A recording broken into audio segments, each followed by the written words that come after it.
Bé, Rafael Armengol és una de les figures artístiques valencianes més importants del segle XX. Juntament amb Artur Eras, amb Andreu Alfaro, Manolo Boix, van ser les figures claus de meitat i finals del segle XX.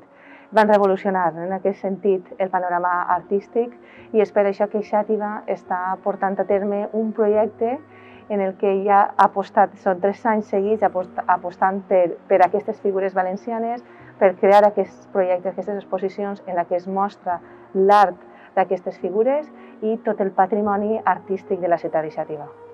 L'exposició que mostra l'Entrella del color de Rafael Armengol és una retrospectiva, tots els 5 espais en els que el visitant pot veure l'exposició de l'Entrella del color, pot veure les diferents etapes de l'obra i d'aquesta trajectòria artística de Rafael Armengol.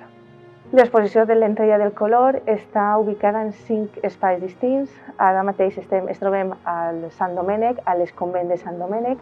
Així tenim a l'església i al claustre de Sant Domènec. Després està el Museu de l'Almodí, el Museu de la Casa de l'Ensenyança, a la plaça de la Seu i al Palau de l'Ardiaca. Són 5 espais en què es mostra tota l'obra de Rafael Armengol i en què el visitant, a més, va poder conèixer més la història de la ciutat, el patrimoni que amaga la ciutat de Xàtiva. Tindrem aquesta exposició fins a finals d'abril.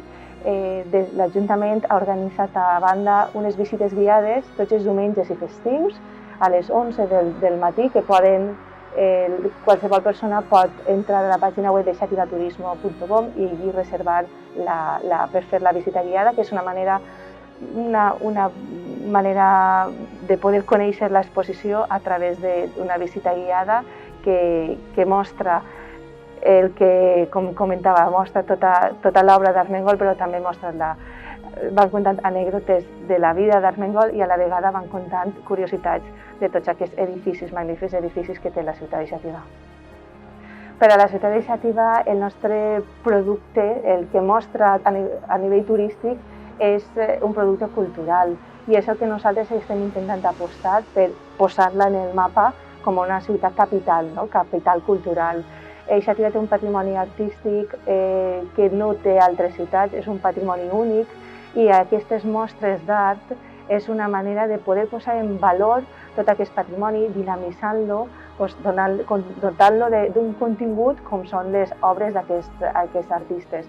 D'aquesta manera, diguem que ens posicionem a nivell cultural i després també l'utilitzem per poder impulsar la ciutat a nivell turístic.